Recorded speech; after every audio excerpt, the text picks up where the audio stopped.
Nah, hari ini dengan tema teknologi perikanan. Nah, simak baik-baik ya teman-teman ya materi dari Pak Slamet. Tapi sebelumnya mohon izin Pak Slamet, saya memperkenalkan dulu Pak Slamet nih. Nah, jadi Pak Slamet itu nama lengkap beliau beserta gelar adalah Dr. Slamet SPI MSI. Beliau adalah seorang dosen dari Fakultas Perikanan dan Kelautan Universitas Lambung Mangkurat, dan begitu banyak mata kuliah yang beliau ampu, terutama dari program studi S1 dan S2 dari Fakultas Perikanan. Nah, kemudian riwayat pendidikan beliau juga tidak kalah hebat nih teman-teman nih.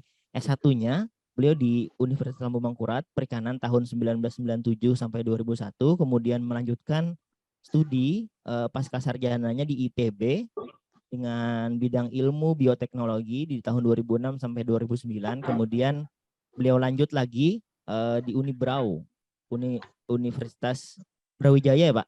Unibrau Pak? Iya. Oke. Gitu. Brawijaya Malang ya Pak ya? Kemudian Betul. itu juga mengambil bidang ilmu pertanian dari tahun 2010 sampai 2012. Wah, cepat sekali nih Pak, S2-nya selesai Pak. 3 tahun. Luar biasa Pak Slamet. Kemudian beberapa penelitian yang beliau ajukan selama 10 tahun terakhir lumayan banyak nih dari tahun 2013, dan semuanya didanai Pak ya. Nah, ada yang sebagai ketua, ada yang sebagai anggota, mungkin tidak bisa saya sebutkan satu persatu. Yang pasti semua penelitian beliau ini berkaitan dengan ilmu yang beliau tekuni sekarang. Nah, ini ada beberapa penelitian, ada 23 penelitian sampai di tahun 2023. Nah, kemudian yang menarik di sini teman-teman, beliau seorang ketua dari Prastartup Ristek Brin. Ini kebetulan ini juga kita sering berkomunikasi dengan Pak Slamet. Nah, beliau mendapatkan hibah nih teman-teman. Nah, ini perlu belajar juga nih teman-teman, biar bisa dapat hibah yang banyak seperti Pak Slamet ini bagaimana. Tapi dengan bidang yang kita sukai. Nah, itu. Beliau mendapatkan hibah 270 juta dan beliau sebagai ketua di sana. Nah, kemudian pengalaman pengabdian kepada masyarakat di dalam 10 tahun terakhir itu lumayan banyak. Mungkin yang saya tahu itu ada di Kedai Reka Pak ya, Ristek Brin Matching Fund. Nah, itu salah satu pengabdian beliau juga, dan penelitian beliau juga di sana. Dan lumayan banyak nih pengabdian beliau nih di tahun 2017, 2018, 2019 hingga sekarang. Dan semuanya didanain tuh teman-teman. Kemudian beliau juga memiliki hak kekayaan intelektual atau biasanya kita singkat HAKI. Nah, ini ada HAKI beliau udah paten Pak ya, untuk metode penetasan telur ikan betok menggunakan suhu rendah untuk produksi benih betina. Nah, tahu nggak teman-teman betok itu apa tuh? Bahasa Banjarnya apa teman-teman betok? Ikan papayu. Nah, papuyu. Papuyu begincu jar adalah Pak Slamet, papuyu begincu. Nah, mungkin Mas Zaki mau nyarinya papuyu begincu Pak Slamet. Jadi kemudian ada produksi benih unggul F2 ikan betok. Nah, ikan papuyu ini lagi hits nih sekarang teman-teman. Nah, jadi mungkin hari ini siapkan alat tulisnya, siapkan kopi. Mungkin sekarang cuacanya di Kalimantan Selatan ini hujan, dan banyak sekali sekarang ini Pak Slamet yang domisilinya Kalimantan Selatan, terutama Banjarmasin, Banjarbaru, dan Martapura. Nah, kemudian pengalaman penulisan artikel ilmiah beliau dalam 10 tahun terakhir itu lumayan banyak juga nih teman-teman nih. Saya lihat di sini ada 19. Nah, mungkin itu dulu yang bisa saya kenalkan dari Pak Slamet. Nah, untuk lebih jelasnya lagi tanpa memanjangkan waktu, saya persilahkan kepada Pak Slamet untuk memberikan materi. Silakan Pak. Baik, terima kasih anak sekalian, Mas Apip ya, Muhammad Soleh Apip, dan anak sekalian ya, Universitas dan Politeknik ya, ada itu. Untuk pagi ini Bapak ingin memberikan sedikit pengalaman lah dan pencerahan. Kemudian ini merupakan dasar anak-anak sekalian, ya, dasar untuk mempelajari suatu ilmu perikanan, ya.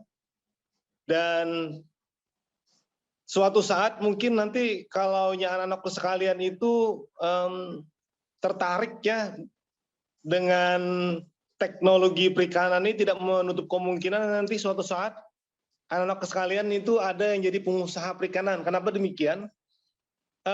Karena yang namanya ikan itu akan dikonsumsi orang terus-menerus ya.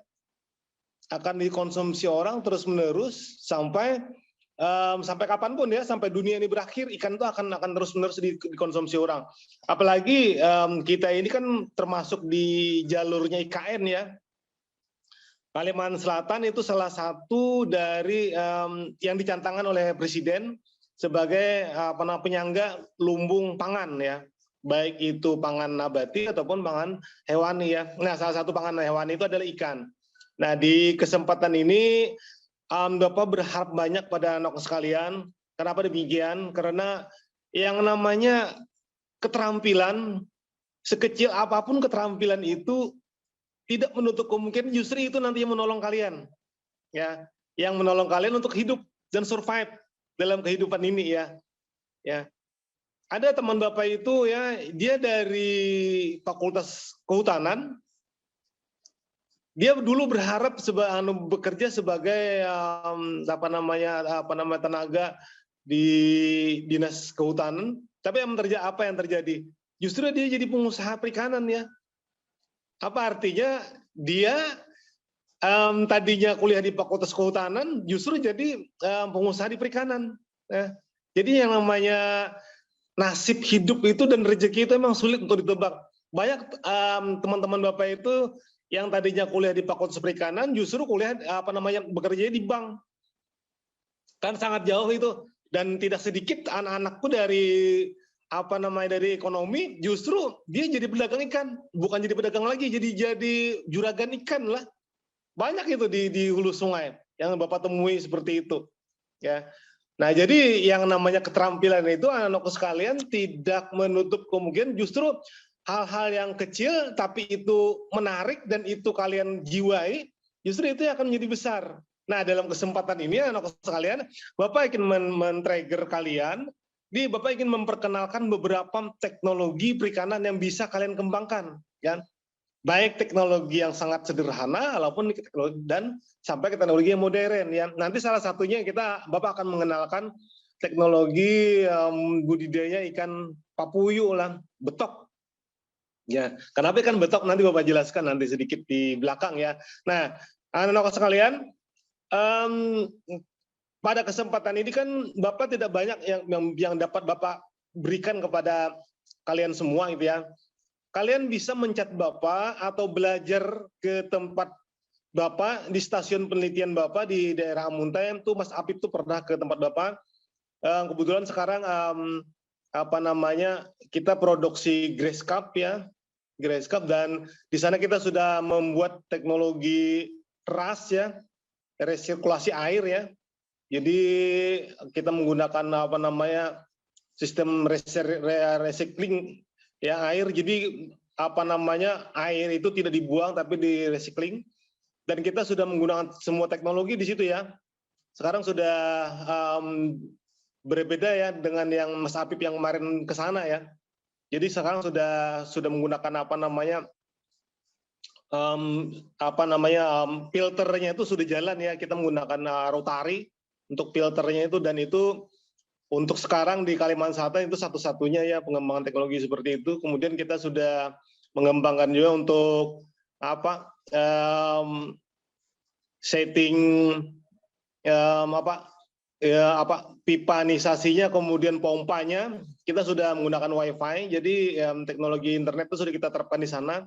Artinya kalau anak sekalian suatu saat ingin belajar teknologi, silakan ke Amuntai. Baik anak sekalian, untuk menghemat waktu, Bapak akan mulai hal yang sangat sederhana gitu ya. Ya. Jadi acara seperti ini sangat bermanfaat ya bagi mahasiswa ya, mahasiswa karena dia masih mencari identitas diri ya. Beda dengan Bapak ini ya. Kalau Bapak ini sudah berumur jadi tinggal menunggu hal-hal yang positif saja lagi ya yang Bapak kerjakan begitu ya. Artinya Bapak untuk pengembangan diri mungkin ya berat sudah kalau sudah berumur ini ya. Beda dengan anak sekalian ya. Kalau jawabannya seorang dosen, seorang guru ya. Jadi tujuan Bapak itu mendidik anak-anakku sekalian ya untuk hidup yang lebih bagus ya. Nah, jadi memberikan contoh, teladan, itu ya fungsi seorang guru dan berdoa semoga anak didiknya itu lebih maju daripada gurunya ya. Karena kalau yang namanya seorang guru tuh ya berumuran kayak gini Bang, ya. Yang namanya seorang dosen itu seperti ini, ya seperti inilah yang saya menurut dosen ya. Beda dengan orang-orang yang bekerja di birokrat ya. Baik anak sekalian, teknologi budidaya ikan ya. Secara umum itu ada 3 anak sekalian. Ada tradisional, ada semi intensif, ada intensif ya. Kenapa ada 3 ini? Nah, jadi bisa dipilih nih. Kalau misalnya kantongnya pas-pasan, tapi mau produksi ikan, itu dengan metode tradisional. Atau misalnya dia punya dana sedikit ya, cuman tidak besar, itu bisa dengan semi intensif. Atau dia memiliki dana yang besar, misalnya bapaknya pengusaha gitu ya, bisa dengan intensif. Nah, tradisional artinya teknologi budidaya ikan yang mengandalkan kesuburan perairan. Jadi dalam hal ini ya teknologi tradisional kalian bikin kolam dengan ukuran yang besar, kemudian kalian pupuk. Nah di pupuk itulah nanti akan tumbuh plankton atau pakan alami pakan untuk pertumbuhan ikan. Jadi mengandalkan pakan alami ya, mengandalkan pakan alami. Jadi tidak perlu diberi pakan di sana. Jadi hanya mengandalkan pakan alami. Ya. Ini bagi mereka-mereka yang tidak memiliki dana untuk pengembangan ikan. Tapi bisa ya, bisa. Jadi di sini cukup mengandalkan kesuburan alam. Tetapi di sini produktivitasnya rendah. Kemudian tingkat kepadatan ikan yang ditebar juga rendah. Ya. Nah kemudian kalau memiliki dana misalnya ya tidak terlalu besar gitu ya, bisa memulai dengan teknologi semi intensif ya. Jadi budidaya ikan semi intensif ini sudah ada perawatan ya, ada sistem perawatan, dan ada substitusi pakan ikan. Artinya di sini sudah mengandalkan pakan ikan ya. Jadi ikan ditebar ke dalam kolam, kemudian diberi pakan walaupun tidak optimal pakannya tersebut ya. Nah ini hasilnya cukup tinggi ya. Jadi ini bisa diterapkan juga. Nah bagi anak-anakku sekalian yang dananya terbatas, bikinlah kolam, jangan terlalu banyak, misalnya bikin 2 dulu atau 5 dulu, kemudian disesuaikan dengan jumlah ikan yang ditebar, karena nanti korelasinya dengan pakan yang diberikan. Nah itu. Kemudian kalau misalnya memiliki dana yang besar, Pak, misalnya saya mau berusaha ikan nih, saya punya dana sekian, saya ingin produksi ikan jelawat misalnya, atau ikan grass cup, atau ikan nila, atau ikan patin misalnya secara besar-besaran. Saya punya lahan misalnya sekian, kira-kira berapa biayanya? Nah, untuk biaya itu persatuan, misalnya per 1000 ekor. Itu bisa, jadi tinggal dikalikan. Nah, sekarang itu memang yang namanya budidaya ikan ya, yang jadi masalah utama itu adalah di harga pakan. Harga pakan ikan itu terus-menerus naik, melonjak ya. Tetapi harga ikan di pasaran itu stagnan atau tetap. Nah itulah yang harus kita tangani ya. Bagaimana caranya? Ada teknologinya. Apa teknologinya? Nah itu mau tidak mau harus diurai satu-satu, panjang itu ceritanya. Nah kalau saya mau tahu gimana Bapak? Bisa hubungi Bapak. Belajar bujur-bujur. Ya orang Banjar itu datang ke rumah, belajar, Pak, saya mau belajar ini, bisa. Welcome, silakan. Ya, asalkan punya keinginan, punya kemauan, Bapak akan ajari. Mau teknologi yang seperti apa bisa. Ya. Nah, teknologi modern ini ya tidak mutlak ya budidaya ikan itu mengandalkan kolam, tapi juga bisa memodifikasi kolam misalnya dengan menggunakan sistem resirkulasi air atau menggunakan Kalau yang sekarang banyak diterapkan orang misalnya bioplog atau menggunakan yang teknologi yang lebih tinggi lagi, misalnya dengan rekayasa genetik ya. Nah, itu kan sudah teknologi yang sudah high tech gitu ya. Nah, bisa seperti itu. Jadi yang namanya intensif itu tidak hanya di ikannya, tetapi juga di teknologi atau cara budidayanya. Jadi yang namanya intensif itu luas. Nah, ini untuk penjabarannya satu-satu ya, dari tiga metode ini, dari tiga teknologi ini memerlukan waktu yang sangat panjang, tapi itulah gambaran singkatnya. Baik, anak-anak sekalian, sebagai contoh nih ini ya. Ini budidaya ikan tradisional, jadi hanya mengandalkan kolam, ya kolam dengan luasan yang sekian, ya yang misalnya ukuran 100 kali 100 meter, kemudian di sana ditebar udang atau ikan. Sebelumnya ya kolam tersebut dipupuk dulu agar tumbuh pakan alaminya, setelah itu baru ditebar benih ikan dan dibiarkan sampai dia panen. Jadi gampang ya. Nah, kalau budidaya ikan semi intensif ya, misalnya kita sudah punya kolam nih, ini kolam ya. Kemudian diberi pakan. Nah, tapi di sini ada kekurangannya. Kekurangannya apa? Pertama pakan terbatas. Yang kedua, tingkat kepadatan itu rendah ya, tidak bisa terlalu tinggi ya. Nah, ada budidaya intensif contohnya seperti ini ya. Ini misalnya jaring apung ya, tingkat kepadatannya luar biasa ya, sangat tinggi. Ya, dan produktivitasnya sangat luar biasa ya. Nah, di sini sudah ada yang namanya itu penggunaan pakan bernutrisi tinggi, kemudian manajemen usaha budidaya dan pemasaran, serta pengelolaan secara profesional. Itu ya bedanya ya.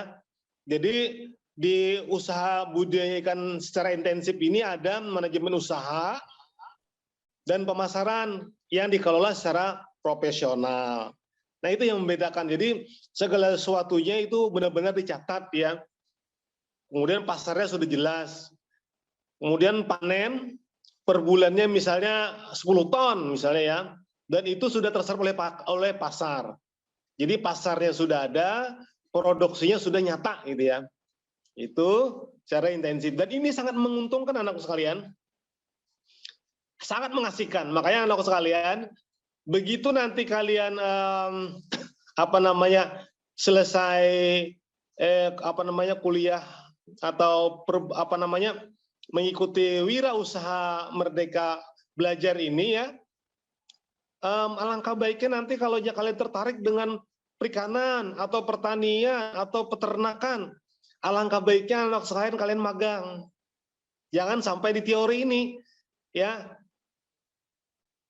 Untuk diketahui, 1 kali praktek atau 1 kali magang itu sama dengan 10 kali membaca literatur. Bayangkan, 10 kalian membaca literatur itu setara dengan 1 kali kalian praktek.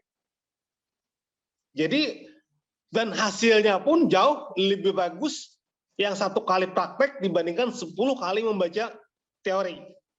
Artinya kalian hafal teori tetapi tidak pernah praktek, tapi ada orang yang tidak menghafal teori tapi dia praktek yang bisa, maka orang yang menguasai praktek itu akan lebih baik dibandingkan orang yang menguasai teori.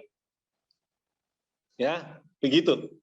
Jadi banyak orang-orang yang notabene itu lulusan sekolahnya pendidikannya rendah, tetapi dia dari kecil dia belajar berdagang. Ya, belajar berdagang. Nah, sampai dia tua, otomatis dia sangat pengalaman ya dibandingkan dengan orang yang sudah memiliki predikat master sekolahnya ya, tetapi dia tidak pernah berdagang, itu ada kemungkinan rugi ya, ada kemungkinan rugi itu ada ya. Jadi orang yang menguasai praktek ya biasanya hasilnya itu akan lebih baik. Makanya anakku sekalian, suatu saat kalau kalian nanti selesai misalnya di akhir semester misalnya, Bapak, saya mau magang. Oh, silakan. Saya tertarik di pertanian, ya silakan. Cari pertanian apa yang kalian suka. Misalnya pertanian padi, misalnya dikelola secara profesional ya, secara profesional. Jadi kalau anak sekalian itu catatannya itu profesional, jangan tradisional. Karena kalau tradisional itu hasilnya itu tidak optimal ya. Jadi profesional ya.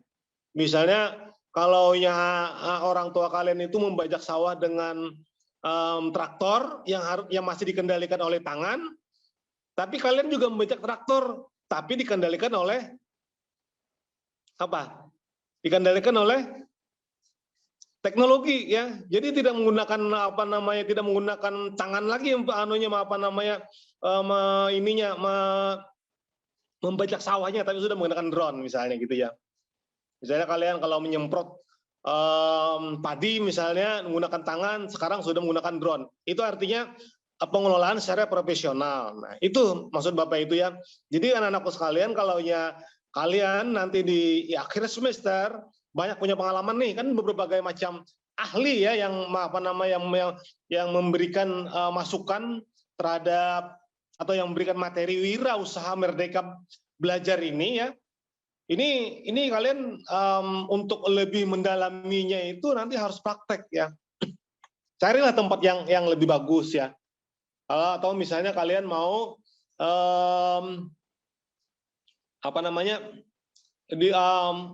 mendalami perbankan, kalian harus magang misalnya di tempat di perbankan misalnya begitu.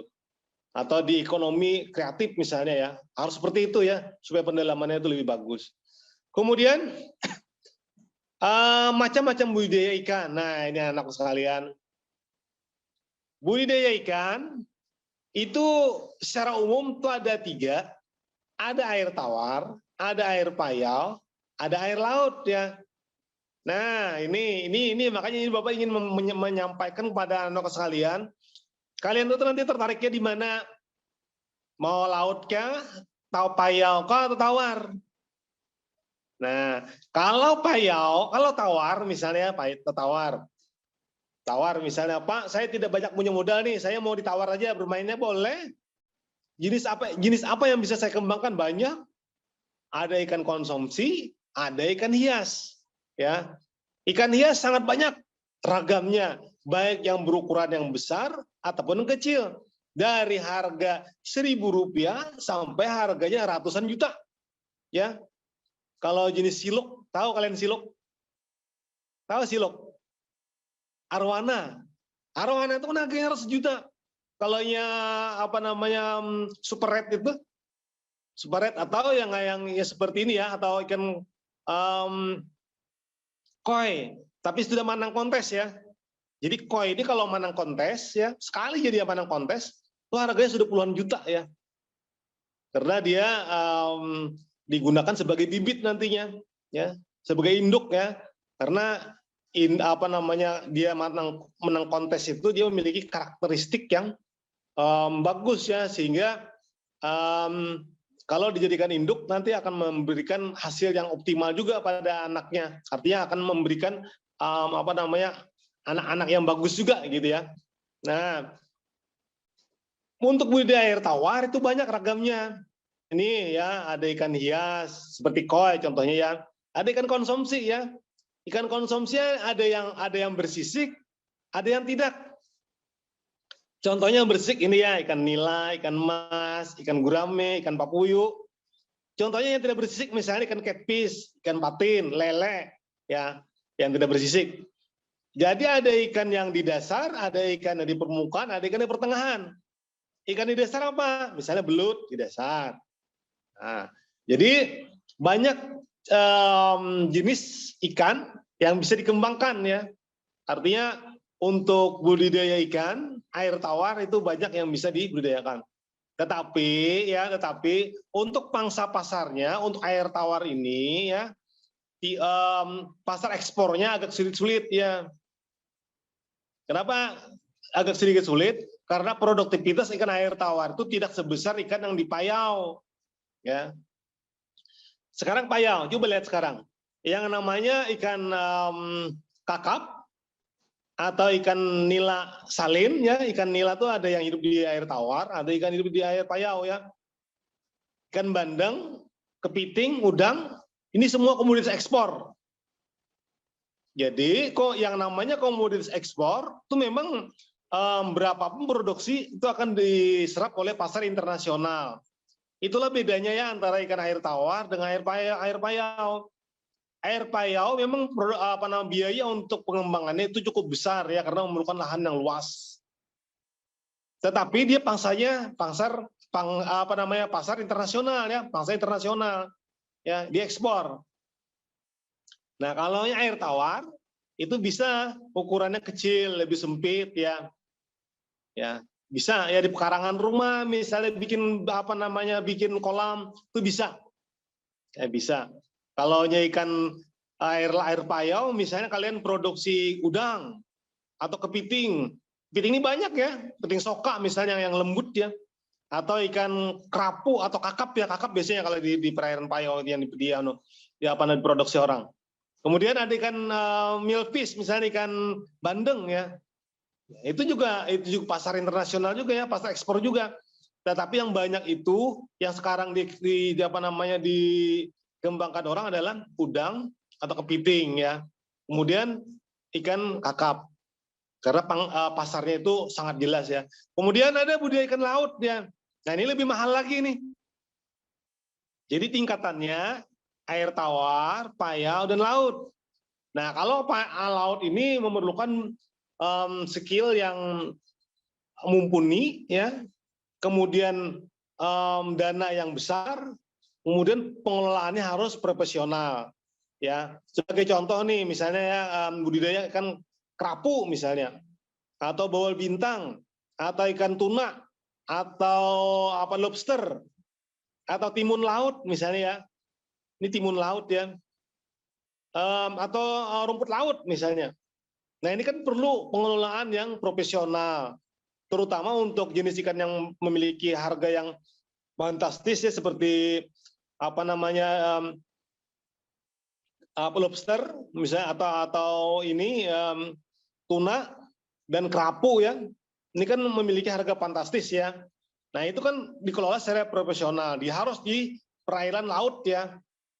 Artinya dia memerlukan perairan yang benar-benar prima. Nah, itu anak-anakku sekalian untuk jenis ikan ya yang dapat dibudidayakan. Tinggal pilih nih yang mana maunya ya. Kalau mau misalnya ikan air tawar, welcome. Bapak siap melajari kalian, mau mengajari kalian. Pak, saya mau budidaya air payau, udang misalnya, silakan. Ya, atau budidaya air laut ya. Saya mau yang rendah dulu, Pak.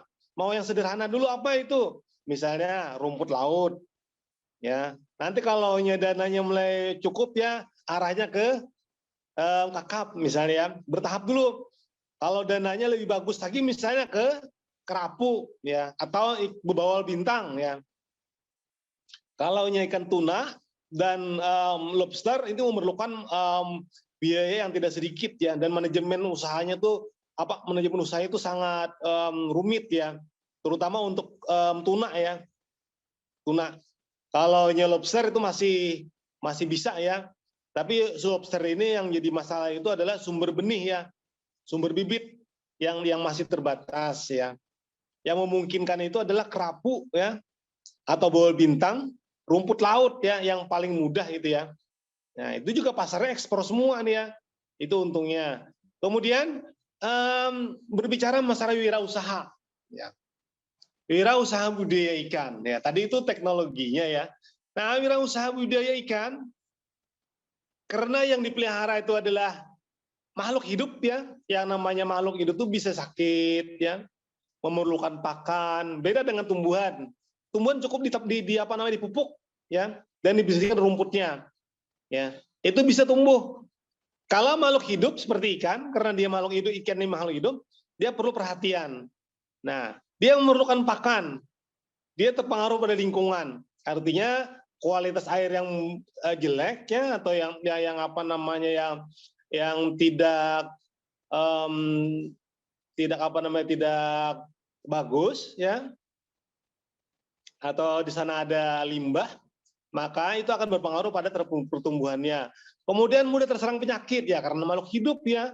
Kalau lingkungannya itu jelek ya, kualitas airnya jelek, maka ikan mudah terserang penyakit. Kemudian memerlukan perawatan. Pasti ya. Jadi ikan, kalau kita melihara ikan itu harus diperawat ya, perawatan airnya misalnya harus diganti. Atau kalau ada kotoran atau apa di dalam kolam ya yang bisa mengganggu ikan itu harus segera disingkirkan. Atau misalnya dalam kolam itu ada yang mati, misalnya ikannya ya harus dikeluarkan segera gitu ya. Kemudian melakukan manajemen usaha. Kenapa melakukan manajemen usaha? Supaya ikan tersebut tidak rugi ya, melihara ikan itu supaya tidak rugi ya begitu. Kemudian manajemen budidaya ikan secara umum ya. Nah ini secara umum anak-anak sekalian ya. Ini ada manajemen proses budidaya, ada fasilitas budidaya sendiri, kemudian pengolahan kolam, ada sistem budidaya, jenis ikan budidaya, kemudian luas fasilitas budidaya, ada jenis pakan ikan, manajemen panen, manajemen transportasi, dan manajemen pasar. Nah, kalau kalian menguasai ke-10 jenis ini, kalian yakin ya kalian akan menjadi pengusaha ya. Satu lagi dana ya. Karena di sini ada yang namanya itu manajemen manajemen pasar ini terkait dengan dana ya sebenarnya ya. Jadi kemampuan kita mengelola kolam itu ya yang korelasinya nanti dengan kemampuan kita memelihara ikan, nah itu hubungannya nanti dengan dana yang tersedia ya. Berapa dana kita yang ada, nah itu harus benar-benar dihitung ya, karena yang namanya pertumbuhan ikan itu pasti ya menggunakan pakan, dan pakan itu bisa dihitung ya, mudah menghitungnya, tidak sulit. Yang pertama dulu manajemen fasilitas budidaya. Nah ini ya, manajemen fasilitas budidaya ikan bertujuan untuk mempersiapkan lokasi ya, jenis fasilitas, sumber air, alat dan bahan dalam upaya mencapai target produksi ikan yang telah direncanakan. Jadi ada perencanaan manajemen usaha. Saya mau budidaya ikan dalam kolam. Apa yang harus saya lakukan? Nah begitu anak-anak sekalian. Ya. Saya harus membuat kolam dulu. Dalamnya berapa meter? Dalamnya misalnya 1 meter. Luasnya berapa meter? Nah itu ya. Kemudian sumber airnya seperti apa? Kemudian karakteristik dari tanah seperti apa? Sehingga nanti dalam membuat kolam itu tidak merembes ya. Kolam begitu diisi air, pematangnya tahan menampung air ya, pematang kolam itu tidak rusak. Nanti kalau tidak betul-betul direncanakan, pematangnya kecil, sementara debit air yang dipakai itu besar, maka kolam akan jebol nantinya ya, akan rusak pematangnya. Nah itu jadi pengelolaan seperti itu yang perlu diperhatikan. Itulah manajemen budidaya. Jadi di manajemen budidaya itu secara umum itu ada 8. Pertama, luas kolam, jenis kolam, kolamnya jenis apa? Misalnya Pak, saya mau bikin kolam tanah, misalnya ya. Saya mau bikin kolam beton karena saya punya duit, misalnya. Pak, saya mau bikin kolam plastik, kolam bundar plastik, misalnya. Nah, itu sumber airnya seperti apa? Sumber air sungai kah? Sumber air pegunungan kah? Atau sumur bor, misalnya. Kualitas airnya seperti apa? Nah, itu harus diperhatikan. Kalau misalnya kualitas airnya itu menggunakan air rawa, nah maka yang dipelihara di sana yang cocok tuh ikan-ikan rawa. Apa jenis ikan rawa? Misalnya papuyu, haruan, atau ikan tambakan atau biawan itu, atau ikan gurame misalnya. Nah, alat pendukung, ya alat pendukung ini penting ya, karena untuk menangkap ikan misalnya memerlukan serok. Untuk memijahkan ikan atau mengawinkan ikan itu perlu hormon misalnya, alat pendukung ya. Kemudian ada bahan. Nah ini bahan yang penting itu pakan, kemudian benih. Kemudian kalau di fasilitas pembenihan itu harus ada hormon. Kemudian kalau itu sudah besar harus memerlukan alat transportasi, minimal kendaraan ya. Kemudian perawatan kolam seperti apa? Nah ini ya penting ya. Sebelum kolam itu diisi air, dicek dulu kolam tuh ya kuat apa tidak pematangnya, ya ada nggak yang bocor, ya begitu. Kalau misalnya menggunakan kolam yang terbuat dari beton, kolam tersebut direndam dulu 2-3 hari ya, kemudian dicuci, baru dimasukkan ikan. Jangan sampai nanti kalau kolam terbuat dari beton, setelah selesai diisi air, kemudian diisi ikan. Nah, ikannya itu akan bermasalah, akan mati nantinya. Kemudian fasilitas budidaya ikan. Nah, ini ya, yang namanya fasilitas budidaya ikan itu secara umum itu ada 5. Ya, fasilitas budidaya ikan. Yang pertama kolam. Kolam itu banyak anak sekalian.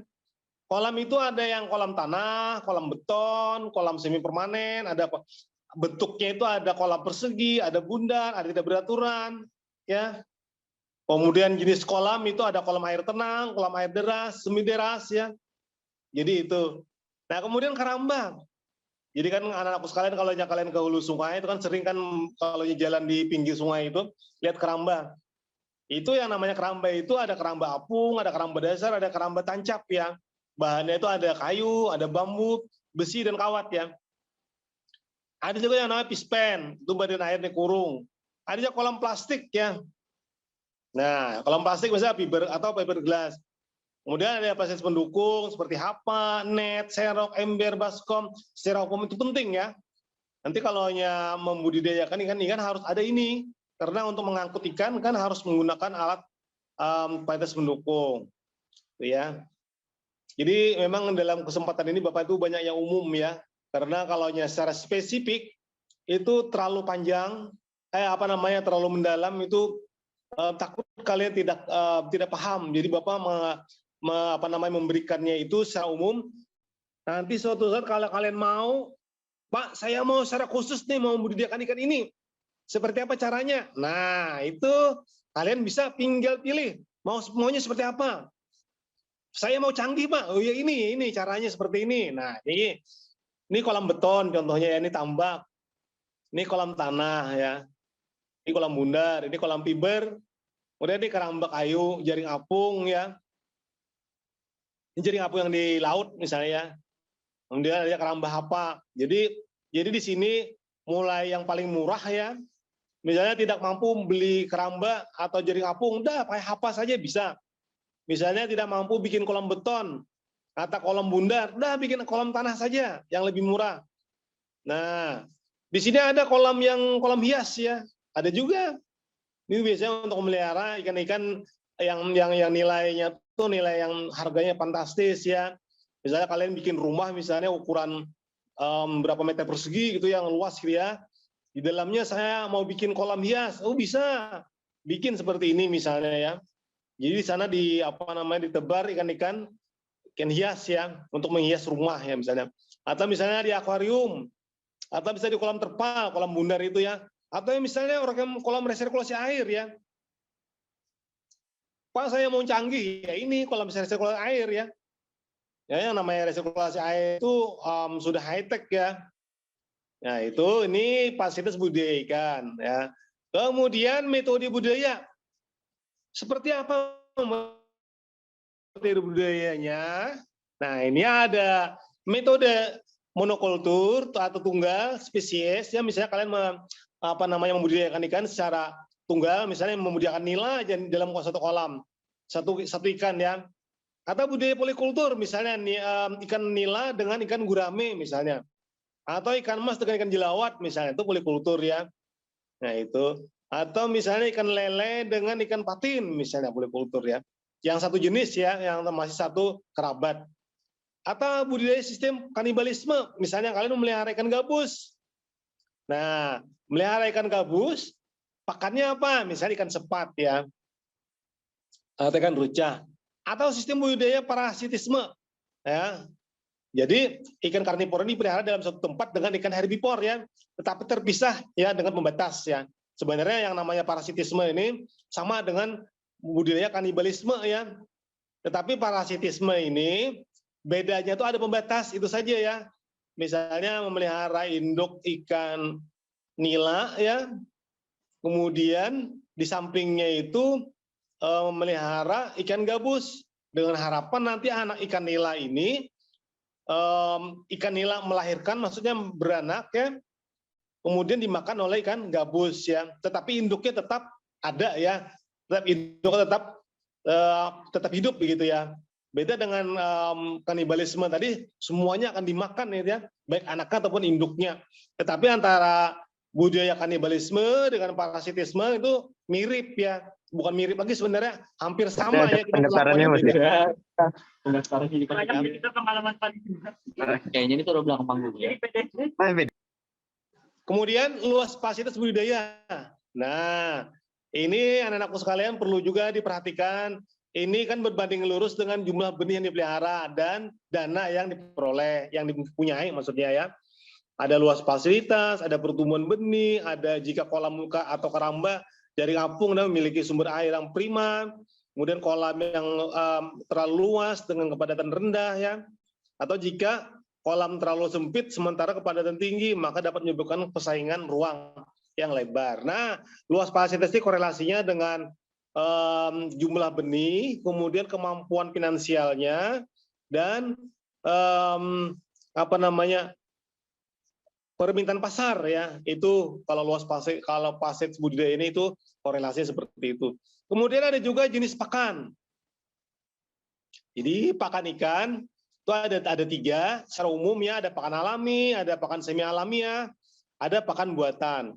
Nah, kalau pakan buatan ini pakan yang dibuat pelet itu ya, yang sering kalian memberi makan ikan ikan hias di dalam akuarium itu. Nah, itu pakan buatan itu namanya itu pelet ya. Atau pakan semi alamiah. Nah, kalau pakan semi alamiah ini biasanya kalian melihara ikan ya, misalnya ikan nila di pekarangan rumah. Kemudian kalian habis makan sayur-sayuran yang di meja itu tidak habis atau nasi tidak habis, kemudian kalian kasihkan ke ikan nila. Nah, itu semi alamiah. Tapi kalau yang pakan alami ini mutlak alamiah ya. Misalnya kalian menggunakan kalau ikan tuh kan gurami, misalnya kita menggunakan daun keladi misalnya, atau daun singkong misalnya untuk makan ikan gurami misalnya. Kemudian ini sebagai contoh ya anak sekalian. Jadi dalam memberi makan ikan itu bertingkat ya. Mulai ikan tersebut mulai larva sampai dia umur 30 hari ya. Kemudian di sini untuk pakan pembesarannya mulai umur 60 hari sampai umur 300 hari ke atas ya, atau setahun lebih ya panen di sini. Jadi karena ya kalau jenis ikan tertentu dia di umur 180 hari itu sudah panen ya. Ada juga yang 240 hari dia baru panen. Ada juga yang lama ya, ikan-ikan termasuk ikan betok itu terlama ya. Jadi dia perlu waktu yang panjang 270 hari misalnya. Atau ikan gabus misalnya lebih dari 300 hari ya. Dan ini hasilnya memang sesuai dengan yang diharapkan ya. Kemudian manajemen kualitas air yang penting anak sekalian. Makanya dalam mempelajari teknologi perikanan, alangkah baiknya kalian magang ya. Jadi ya apa yang Bapak sampaikan ini langsung praktek ya. Jadi tahu apa yang akan dikerjakan kalau kualitas air berubah misalnya. Nah, itu Mas Apip tuh tahu ya mengerti, dia punya alat itu distilasi air ya Mas Apip itu. Jadi untuk tapi beliau bikin alat kualitas air itu untuk jualan lah. Dia punya teknologi membuat alat distilasi air ya untuk air minum. Jadi hebat Mas Apip ini ya. Hebat ya. Jadi kalian punya punya usaha, misalnya usaha pengisian ulang pengisian ulang air di rumah, pengen usaha seperti itu ya. Nah, beli aja sama Mas Apip ya. Beli aja. Jadi itu mungkin bisa nego dengan beliau ya. Sesama kawanan gitu ya. Gitu ya. Nah, itu. Nah, manajemen kualitas air.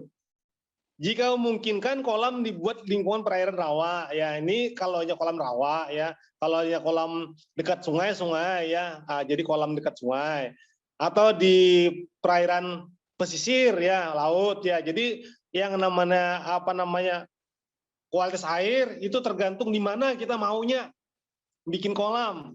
Apakah di pesisir laut misalnya, atau di perairan rawa, atau di tepi sungai misalnya ya. Nah, itu tergantung posisi membuat kolam itu seperti apa. Nah, kemudian pada kolam budidaya diberi tumbuhan air. Kenapa beri tumbuhan air? Ini untuk mengurangi jumlah limbah ya. Bisa juga tumbuhan air ini menyerap unsur-unsur beracun ya. Tapi kalau hanya budidaya intensif tidak perlu tanaman air karena airnya sudah dibuat filter ya, atau airnya sudah mengalir deras gitu ya, sehingga kotorannya keluar.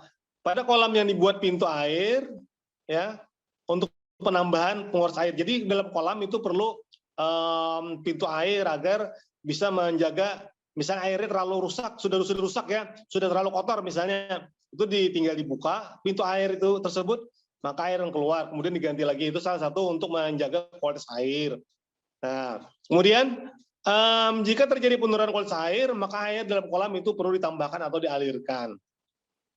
Nah, hal seperti ini memang perlu praktek anak sekalian, karena bisa saja air tersebut terlihat jernih ya, tetapi dia beracun ya. Tapi ada juga air itu terlihat keruh, cuma tidak beracun ya. Artinya dia keruh karena bahan organik ya, jernih dia karena bahan ada bahan penjernih di situ ya. Misalnya air ledeng itu tidak bagus untuk budidaya ikan ya, karena dia ada zinc ya dan kaporit ya. Dia ikan terlihat bagus ya airnya, tetapi dia beracun ya. Ada juga air rawa atau air sungai yang terlihat keruh, cuman dia tidak beracun ya. Dia hanya tercemar bahan organik. Kemudian penyakit ikan, ini sebentar lagi kita selesai, mudah-mudahan sekitar 5 menit lagi lah. Ikan merupakan jenis ikan yang relatif mudah terserang penyakit ya, atau virus, bakteri, jamur ya. Makanya dalam proses pemeliharaan ikan tersebut harus benar-benar perhatikan ya, apakah dia terserang penyakit atau dia lagi tidak mau makan, misalnya kita beri makan dia tidak mau makan, maka di situ ada sesuatu yang menyebabkan dia tidak mau makan ya, harus dikontrol ya, apakah badannya itu ada ciri-ciri terserang penyakit atau memang kualitas airnya yang jelek ya sehingga dia tidak mau makan misalnya. Nah, itu perlu pemantauan penyakit ikan ya, atau pemantauan kesehatan ikan. Nah, kalau misalnya ada ikan misalnya terserang penyakit, maka harus segera dipindahkan. Jika ada ikan yang mati harus segera dibuang, karena ikan yang mati itu bisa mengotori kualitas air. Jika air itu kurang, maka alirkan air ya dalam kolam tersebut ya. Kemudian tebarkanlah garam curai dengan dosis 100 gram per meter persegi ya. Ini salah satu cara untuk menekan serangan penyakit ya. Jika ikan telah berukuran besar, maka segeralah untuk dipanen. Nah, jadi kalau misalnya ikan itu sudah berukuran besar tetapi ada gejala penyakit, alangkah baiknya segera dipanen ya sebelum dia merembet ke ikan-ikan yang lainnya. Kemudian manajemen panen. Nah, manajemen panen itu ada beberapa macam, anak-anak sekalian. Ada manajemen panen total, ada panen sebagian, ada panen terseleksi, ada panen secara acak. Kalau panen total, jadi anak-anak sekalian misalnya membudidayakan ikan nila ya, karena ukuran seragam, kemudian keperluan panennya misalnya per bulan itu misalnya 10 ton, misalnya atau 5 ton ya, harus panen total ya. Nah, itu kolam dikeringkan, kemudian semua ikan diangkat ya, dipanen. Ada juga panen sebagian ya. Panen sebagian ini diseleksi ya, panen sebagian ini misalnya keperluan orang cuma 10 kilo ya. Jadi kita tangkapkan 10 kilo ya. Misalnya orang perlunya cuma 15 kilo misalnya, kita tangkapkan 15 kilo. Jadi itu panen sebagian namanya. Ada juga panen terseleksi. Nah, kalau panen terseleksi ini biasanya ikan-ikan yang berukuran standar ya. Berukuran standar itu yang dipanen. Jadi ikan-ikan yang tidak masuk standar, maka dia tidak dipanen ya. Jadi dibesarkan lagi ya. Kemudian ada juga panen seracak. Nah, kalau panen seracak ini dilakukan untuk penghobi ya, mancing ya. Jadi kalau mancing itu panen seracak ya, tidak bisa memilih ya. Artinya kalau memelihara ikan untuk pemancingan, kemudian kalau kalian akan membeli ikan di pemancingan itu tidak bisa mengambil ikan yang berukuran besar, karena memancing itu apapun yang dimakan oleh ikan itulah yang diambil ya atau dipancing ya. Itu secara acak itu. Kemudian transportasi ya. Nah, makanya kalau hanya budidaya ikan secara profesional, manajemen transportasi ini perlu dipelajari ya.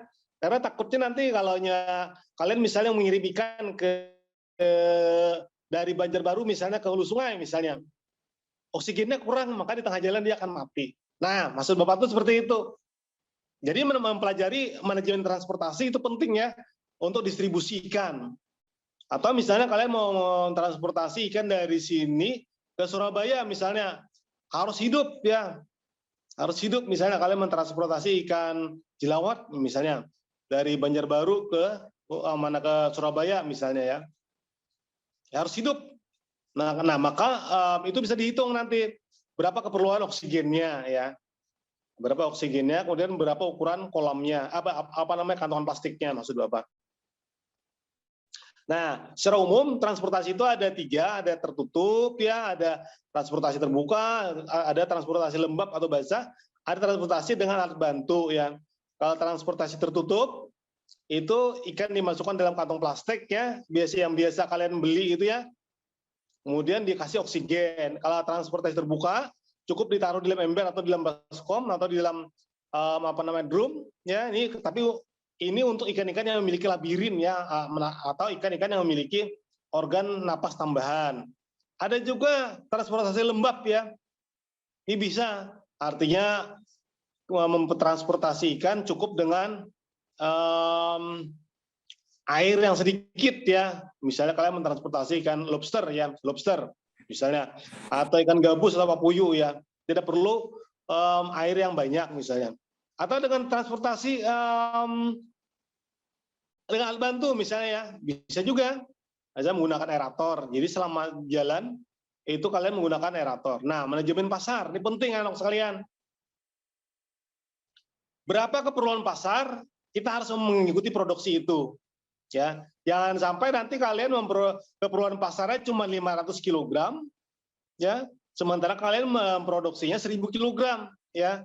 Nanti rugi ya, karena yang namanya ikan itu terkadang kalau ya ditahan itu harganya bisa turun ya, dan risiko kematian itu bisa ada. Kemudian ada juga risiko penyusutan bobot tubuh ya, maka perlu ya manajemen pasar itu diperhatikan betul ya. Misalnya kalau kalian misalnya budidaya ikan hias, atau berapa keperluan ikan hias di sana, jenis ikannya apa? Nah itu penting anak sekalian. Jenis ikannya apa misalnya? Oh ternyata di tempat kita itu suka ikan cupang misalnya. Ya sudah, ikan cupang dikembangkan di sana. Atau di sana misalnya diperlukan ikan moli misalnya ya. Ya udah ikan moli. Oh di sana pasarnya ekspor. Ikan ini misalnya arwana, ya arwana yang dikembangkan. Jadi lihat pasarnya. Jadi dinamis ya, benar-benar dinamis. Kemudian ikan konsumsi juga sama ya. Sama ikan konsumsi juga seperti itu. Berapa kapasitas produksinya, itu berapa keperluan pasar, itu harus disesuaikan dengan kapasitas produksi dalam kolam kita. Itu ya. Kemudian yang terakhir ini contoh ya. Ini contoh saja. Contoh, kalau kalian mau memproduksi ikan papuyu misalnya ya, ikan betok ya. Nah, ikan betok ini memang ikan eksotik ya. Di Kalimantan Selatan jenis ikan ini harganya sangat tinggi ya. Misalnya kalian memiliki dana tidak banyak ya, mau mencoba dulu ya. Misalnya ya, untuk satu buah kolam, ya ini satu kolam ini ya, diameter 3, berapa biayanya? Misalnya biayanya itu untuk ini real ya, yang real ya. Biaya satu buah kolam ini ada 3 juta rupiah ya. Ini di etap ya.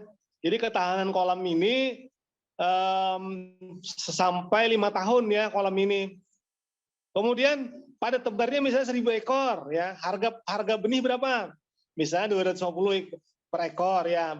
Kalau misalnya 1000, 250.000 ya. Kemudian feed conversion rasionya berapa? 1,5. Artinya begini, 1,5 kg pakan itu akan menghasilkan 1 kg daging ya. Artinya kalau target panen 10 kg, jadi diperlukan kurang lebih 150 kg pakan ya. Atau 5 sak pakan ya, kalau ya 1 sak itu pakan itu biasanya 30 kg. jika harga pakan itu 400.000 sak per saknya, maka total biaya itu 2 juta rupiah ya. Nah, jadi total biayanya itu 5.250.000 ya. Ini hitungan tidak menggunakan ini ya, apa namanya, hitungan kasar ya. Jadi hitungan kasar, tidak menggunakan rumus misalnya break even point-nya berapa, itu tidak seperti itu ya. Ini hitungan real ya, hitungan real. Misalnya per 1.000 ekor. Nah, kemudian target panen misalnya 10 ekor per kilogram. Jika ditebar itu 1.000 ekor, maka panen itu sekitar 100 kilogram ya. Jadi 10 ekor per kilogram. Jadi 10 bagi 1.000 bagi 10, maka dapatnya itu 100 kilogram.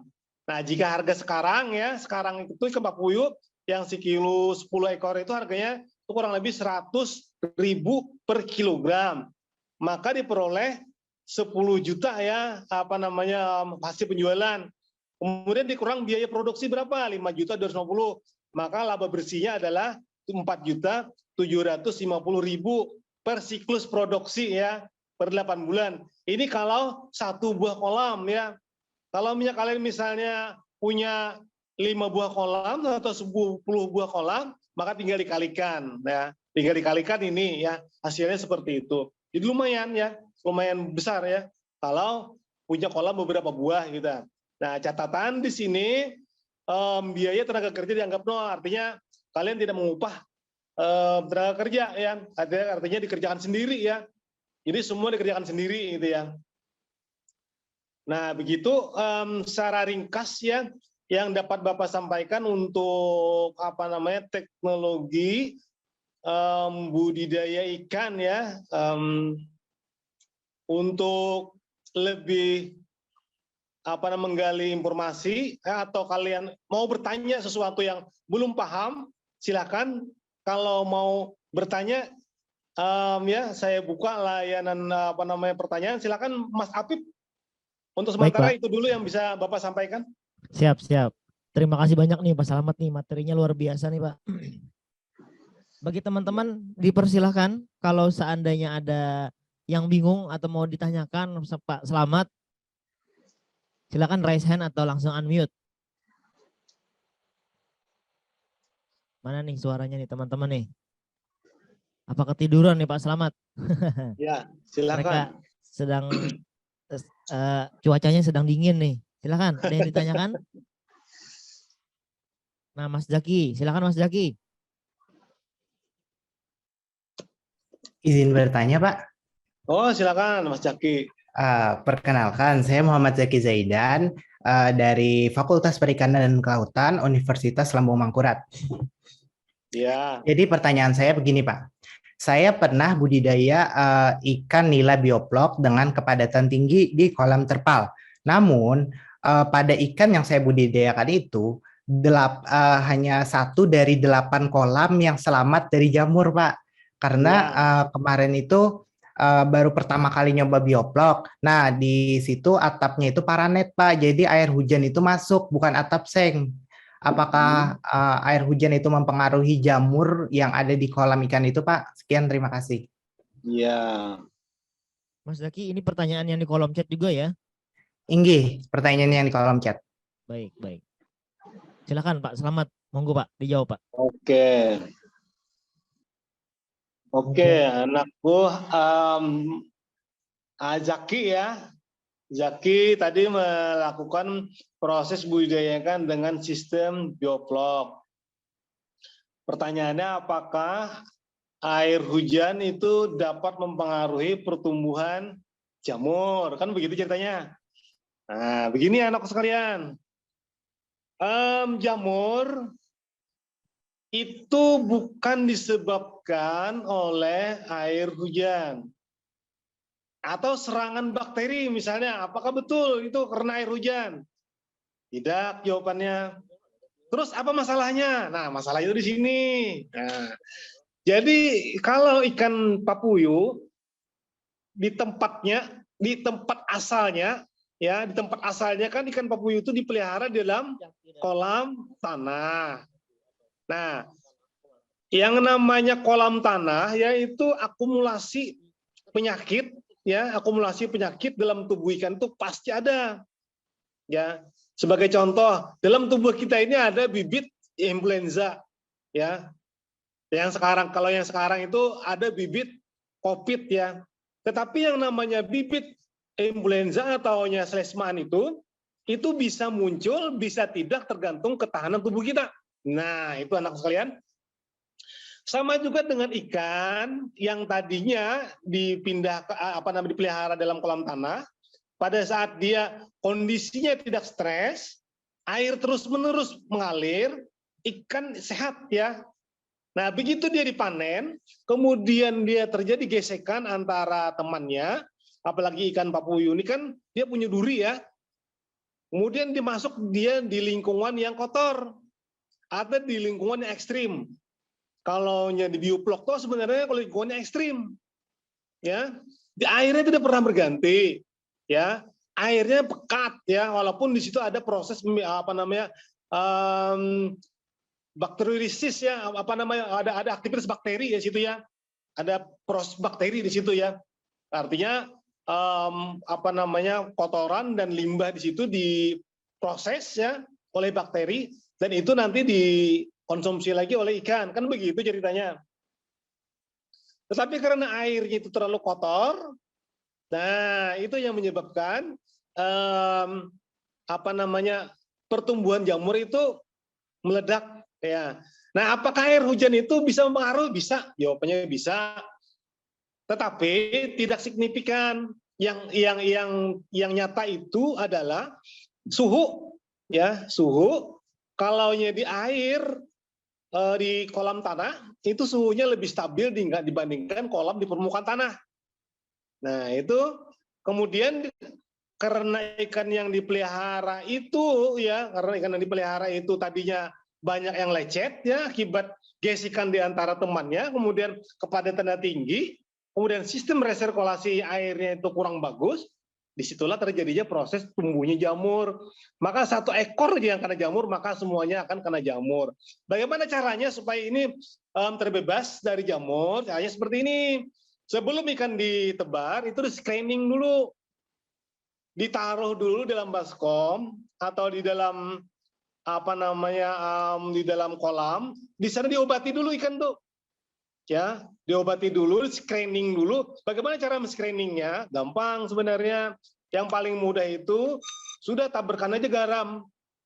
Jadi misalnya kita masukkan ikan tersebut sebelum ditebar dalam kolam-kolam, jadi dibagi dalam kolam-kolam, ikan tersebut dimasukkan dulu dalam satu kolam, ya, satu kolam. Kemudian di sana dikasih garam dengan dosis tinggi, ya. Dan biarkan dulu supaya apa?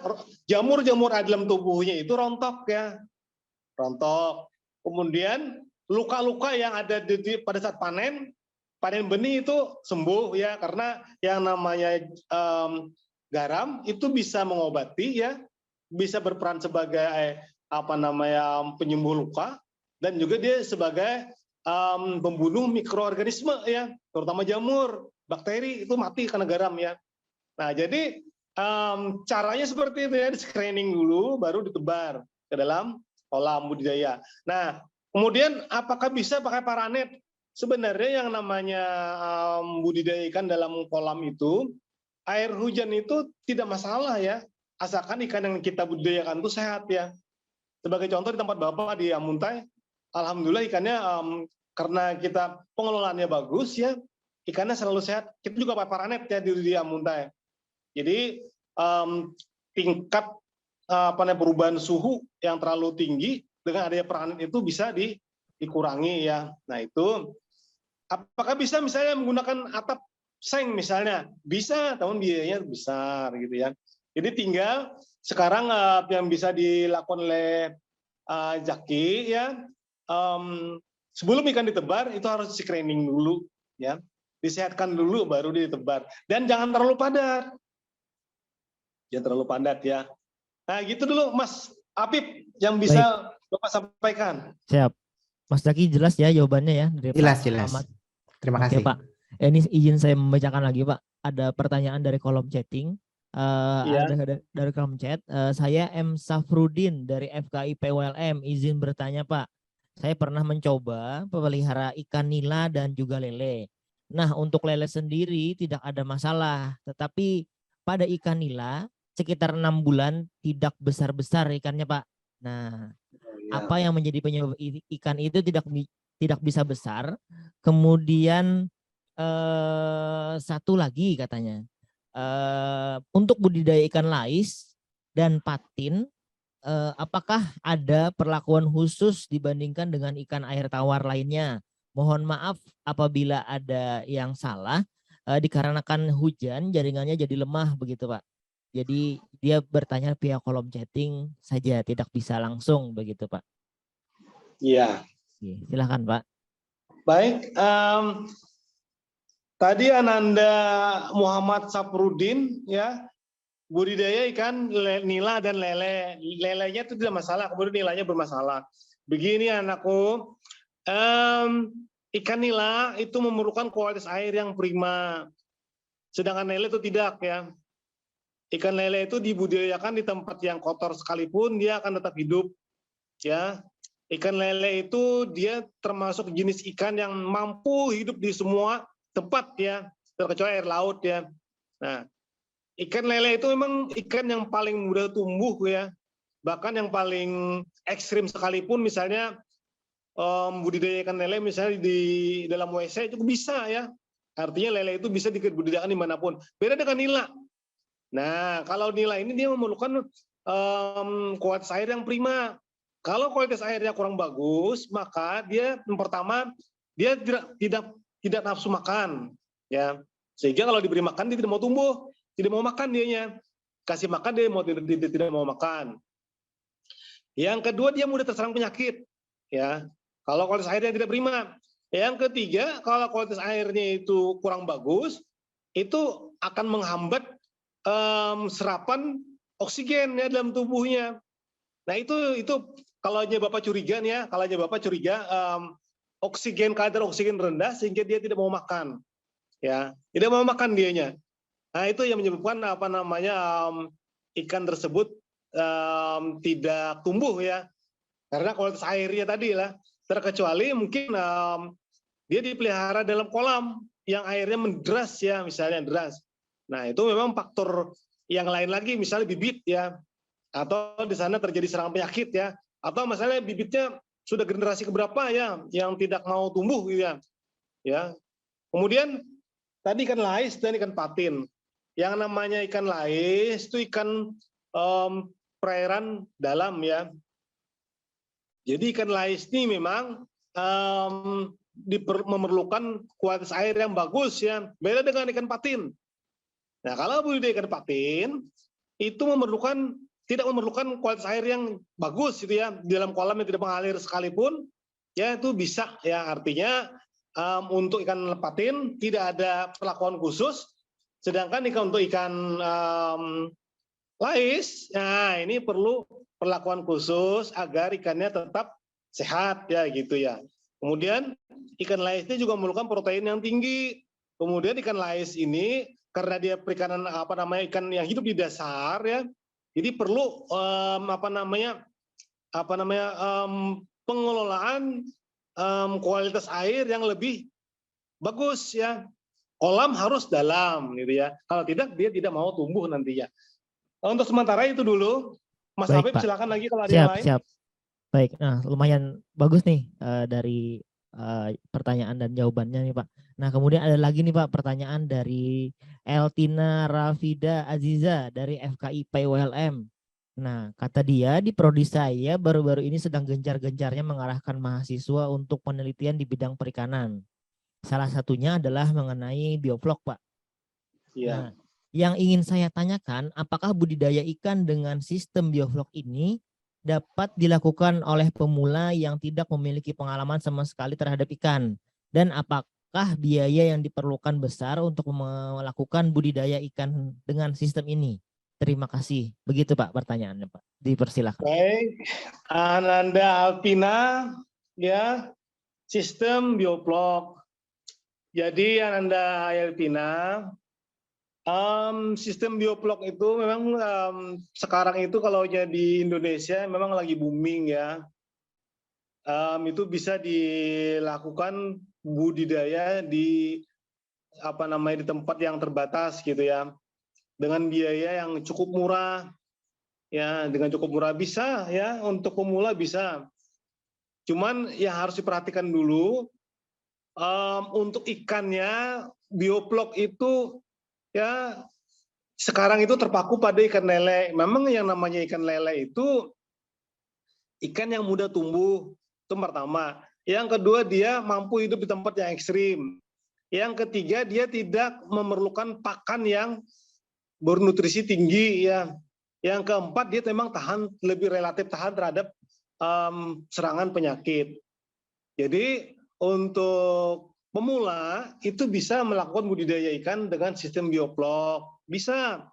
Tapi ikannya ikan lele ya, jangan ikan nila atau ikan yang mahal, misalnya ikan grass carp atau ikan ikan hias misalnya ya, untuk pembesaran misalnya ikan koi misalnya, jangan. Jadi untuk pemula belajar dulu itu ikan lele dulu atau ikan patin ya. Nah, yang bagus itu ikan lele aja dulu. Nah, untuk menguntungkannya untuk Bapak pribadi ya, jujur untuk Bapak pribadi memang Bapak tidak begitu menyukai sistem bioplok ini ya. Tapi anak-anakku sekalian yang namanya teknologi itu silahkan. Kalian bisa melakukan itu ya. Kalian silahkan mau mencoba teknologi itu bagus kok.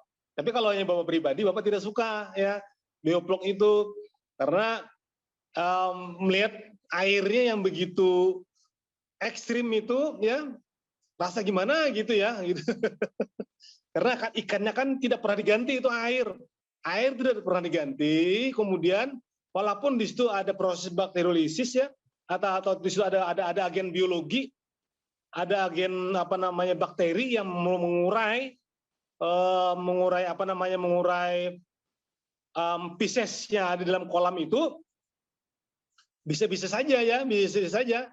Saya itu menganalogkan seperti ini ya, kalau budaya sistem bioplok itu, jika seseorang Bapak kurung ya, Bapak kurung orang tersebut di dalam kolam, dalam kamar, ya, Bapak kurung dalam kamar orang tersebut, ya, kemudian orang tersebut Bapak beri makan, sekenyang-kenyangnya, tetapi syaratnya satu, dia tidak boleh keluar, buang air, ya, dia harus buang air dalam kolam itu, dalam kamar itu. Dia harus buang air dalam kamar itu, kemudian dia harus tinggal di situ, dia harus tidur di situ. Ya, walaupun makanan misalnya Bapak suplai sebesar-besarnya di sana. Nah, analoginya seperti itu. Kalau lele hidup. Tetapi yang namanya teknologi silahkan. Boleh. Apapun boleh, yang namanya teknologi itu boleh ya. Silahkan, bagus. Apalagi yang namanya pemula, teknologi bioplok tuh bagus. Ya, begitu Mas Habib, silakan lagi yang lain. Baik. Jadi agak sedikit Pak ya, tidak enak kalau bioblok Pak ya. Oke, tapi tergantung masing-masing orang nih. Betul. Oke, sebelum saya bacakan pertanyaan lanjutan, izinkan saya memberikan pengumuman dulu nih Pak kepada para peserta. Nah, ini saya share ya di kolom chat. Silakan. Itu ada presensi, silahkan diklik linknya sambil presensi, sambil menyimak ya teman-teman. Mungkin akan ulun izin Pak menyampaikan pertanyaan selanjutnya nih Pak. Oh nih, iya, silakan. Ada dari Muhammad Amar dari Politeknik Tanah Laut nih Pak. Ya. Assalamualaikum Pak. Jadi begini, saya kan orang pesisir pantai Takisung. Saya belum pernah lihat orang budidaya ikan laut. Nah, jadi dia ini bertanya bagaimana cara budidaya ikan laut di air laut yang pasang surut, begitu Pak. Oh. Orang pantai ini Pak. Pasang surut lah. Oke. Nah, ini pertanyaan Anda Muhammad Amar ini pertanyaannya, jawabannya nih luar biasa panjang ini. Tidak akan cukup ya, Bapak menjawab secara singkat di sini ya, apalagi bagaimana cara budidaya ikan air pasang surut. Jadi Ananda Amar, kalau kamu mau secara detail bagaimana cara budidaya ikan secara di air pasang surut, alangkah baiknya tatap muka saja dengan Bapak. Ya, ini kalau Bapak jawab nih, yang lain pasti tidak akan kebagian waktunya. Panjang Ananda ya. Ananda Amar itu panjang, penjawabannya sangat panjang. Jadi untuk air pasang surut ini ya, ini kan orang membudidayakan jenis-jenis ikannya itu jenis udang misalnya, atau kepiting atau bandeng ya. Itu di pesisir ya. Memang kalau aja dulu banyak budidaya ikan pesisir itu atau di pantai itu di daerah tanah laut itu banyak ya. Tapi sekarang karena sudah tercemar limbah ya. Jadi tambak-tambak yang ada di daerah Takisung, Pagetan Besar, kemudian dari Tabuniau, kemudian di di Sungai Bakau, kalau naik ke atas sedikit di daerah di mana di daerah Batakan sana ya, itu hancur semua ya, karena sudah tercemar airnya, kemudian kadar lumpur itu terlalu tinggi ya, sehingga udang yang ditebar di sana itu tidak bisa hidup ya. Kemudian curah hujan yang masuk ke sumber air tawar ya yang masuk ke laut itu terlalu tinggi, sehingga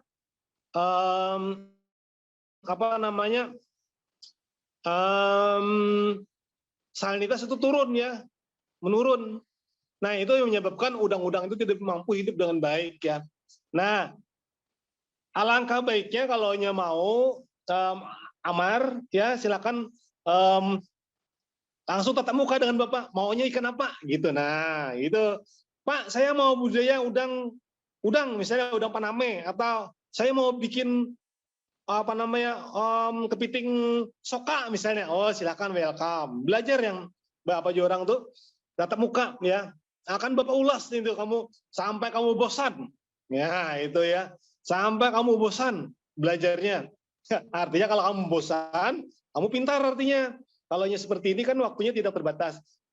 Itu dulu, Baik. Mas Hafid. Baik, Pak. Wah, ini kesempatan bagus nih. Udah ditawarin nih. Mas, siapa tadi yang bertanya ya, Mas Amar. Nah, kesempatan bagus nih Mas Amar. Kalau ada waktu mungkin bisa diskusi langsung saja sama Pak Slamet ya. Nah, mungkin ini ada pertanyaan selanjutnya, Pak. Dari Muhammad Iskandar Agung. Dia dari Uniska, Pak. Nah, kemudian pertanyaannya adalah bagaimana cara ekspor ikan ke luar negeri, Pak? Oh, singkat saja, Pak, pertanyaannya. Oh, iya. Jadi, Ananda Muhammad Iskandar Agung, ekspor luar negeri, sekarang itu memang ada pembatasan ekspor luar negeri, terutama untuk ikan-ikan yang memiliki nilai ekonomis tinggi, karena pada dasarnya untuk ikan-ikan tawar ya itu konsumsi dalam negeri itu sudah tidak mencukupi ya, Tapi kalau untuk ikan air payau dan ikan air laut itu masih terbuka lebar ya, Jadi yang namanya pangsa pasar luar negeri itu memang sulit untuk berdiri sendiri kita. Nah, berdiri sendiri sulit, tapi kita bisa kerjasama dengan perusahaan. Nah, misalnya kalau Pian misalnya mau ekspor hasil produksi atau hasil budidaya ikan kerapu misalnya, atau udang, itu kan ada perusahaan di Kota Baru ada, kemudian di daerah Tanah Laut ini juga ada ya, untuk udang ya, di daerah Kota Baru ada, kemudian di daerah Bati-Bati ini juga ada ya. Jadi tinggal produk Iskandar masuk ke sana, tidak sulit ya. Jadi penjualnya ke sana saja. Untuk ekspornya itu bisa kerjasama dengan mereka, ya. Tinggal nanti perlunya itu berapa, pasar ekspornya itu tujuannya kemana. Biasanya mereka itu ya, kalau perusahaan itu sudah ada pasar ekspornya itu sudah ada. yang jadi masalah tuh terkadang masyarakat ini produksinya tuh tidak stabil. Perusahaan mintanya misalnya 1 ton per minggu, ya misalnya 1 ton per minggu. Tetapi masyarakat tidak mampu. Akhirnya apa? Nah, putus. Jaringan itu putus ya, karena dia mencari tempat-tempat yang benar-benar masyarakat tuh mampu memproduksi secara kontinu. Kalau sudah labelnya internasional, biasanya minimal betul ya, kalau produksi udang itu 10 ton per minggu ya. 10 ton per minggu itu kan bukan hal yang kecil itu. Kalau udang besar itu ya. Memang harganya juga besar, hasilnya juga besar ya. Nah itu jadi untuk cara yang paling mudah itu kerjasama dengan perusahaan. Kita banyak perusahaan di daerah di Tanah Laut itu ada kalau yang Bapak tahu itu ada 3 di situ ya. Ada 3 di daerah Tanah Laut yang dekat sini di daerah Bati-Bati, kemudian 1 di daerah Banjarmasin juga ada 1 untuk pasar ekspor itu ada. Jadi tinggal menghubungi mereka maunya pasar ikan apa gitu atau udang jenis apa gitu ya. Untuk sementara itu dulu Mas Hafid. Baik. Nah, jadi gitu ya. Mas siapa tadi? Mas Iskandar Agung. Nah, Mas Iskandar. Jadi ke pengepul saja, Mas. Ya. Banyak kok pengepulnya. Tapi berapa banyak juga benih yang atau hasil panen yang bisa diekspor ke sana. Nah, mungkin ini tadi banyak yang pengen konsultasi sepertinya ini Pak. Boleh izin saya share nomor WhatsApp Bapak ya? Oh, silakan. Nah, silakan. mungkin nanti bisa menghubungi Pak Slamet pada nomor yang sudah saya share ini. Boleh. Nah, Pak Slamet bisa terbuka kok sama teman-teman semua. Oke. Nah, kemudian ada pertanyaan lagi nih Pak dari Muhammad Hafid. Iya. Nah, dari manajemen ULM. Pertanyaan, saya pernah diskusi sama teman, katanya kalau ternak ikan menggunakan pakan maggot itu lebih bagus dan pakan kualitas internasional. Terus kalau pakannya makanan sisa dari rumah tangga, misalnya itu masih layak untuk dijual lah Pak, kualitas hasil ikannya gitu. Ya. Jadi seandainya ternak dengan maggot kan kualitas bagus katanya Pak. Nah, kemudian kalau seandainya pakannya dari sisa-sisa makanan rumah tangga, apakah mempengaruhi hasil dari panen ikan kita, Pak? Apakah panen ikan kita masih bisa dijual begitu, Pak? Iya. Ya, bagus pertanyaannya dari Muhammad Hafid ya. Nah, ini bagus nih. Maggot itu perlu diingat itu memiliki kadar protein yang sangat tinggi ya. Jadi dia berasal dari larva BSF ya. Jadi yang namanya larva atau ulat ya. Ulat lah gitu ya. Ulat itu kan ulat apapun itu memiliki nutrisi yang sangat tinggi ya. Sekarang itu Bapak lihat ya yang namanya larva maggot itu sudah dikeringkan orang. Jadi untuk pakan burung ya, justru itu pakan burung ya. Karena nutrisinya sangat tinggi tadi, bagus untuk burung ya. Baik burung-burung yang berkicau ataupun burung-burung yang untuk mempercantik warna ya itu dengan maggot ya. Kemudian pertanyaannya itu dengan pakan-pakan sisa, apakah ikan yang kita pelihara itu masih berkualitas bagus? Bisa, bagus. Artinya tidak masalah ya. Misalnya kita memelihara ikan nila atau ikan lele atau ikan patin dalam kolam ya. Kemudian kita makan misalnya tidak nasi di dapur tidak habis atau sayur di dapur tidak habis ya. Ya masukkan saja ke kolam lele ya atau ke kolam gurame. Itu bisa dimakan oleh mereka oleh ikan tersebut ya. Dan ikannya bagus itu kualitasnya tidak masalah ya. Tidak masalah selagi dia dipelihara dalam kolam yang airnya itu tidak terlalu tercemar ya. Yang menyebabkan kualitas ikan tuh daging ikan tuh menurun. Yang pertama karena kualitas airnya itu yang kurang bagus. Yang kedua pakannya yang tidak bagus ya, artinya yang beracun ya. Artinya misalnya seperti ini ya, pakan beracun. Kita memberi pakan ikan yang sudah terkontaminasi limbah misalnya ya. Limbah apakah? Misalnya limbah yang bisa menyebabkan karsinogenik ya. Limbah yang beracun misalnya. Nah, dimakankan ke ikan, maka ikan tersebut juga bisa bermasalah ya. Tapi kalau hanya limbah rumah tangga, itu tidak masalah ya. Karena limbah rumah tangga itu notabene kan limbah yang bekas dimakan oleh manusia. Limbah makanan ya, maksudnya limbah makanan ya, bukan limbah deterjen ya. Jadi itu Muhammad Habib, jadi ikan yang dipelihara dari hasil sisa-sisa rumah tangga, sisa-sisa pakan ya, sisa-sisa makanan di dapur itu tidak masalah untuk dikonsumsi. Demikian. Jadi seandainya nasi basi bagaimana Pak? Kan biasanya Bagus. nasi basi Pak.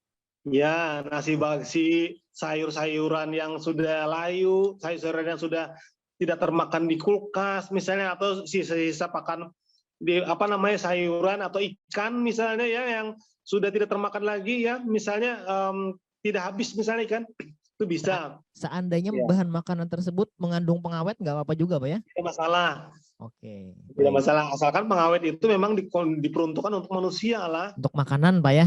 Pengawet makanan. Ya. Oke, Iya. baik. Baik, wah luar biasa nih ilmu yang bisa saya dapat juga tentunya nih Pak. Nah kemudian ini ada pertanyaan lagi Pak dari M. Afdian Syah Nur Arifin dari Fakultas Ekonomi Ahmad Yani Banjarmasin. Ufaya ya? Iya Ufaya. Ufaya Ya. Pak.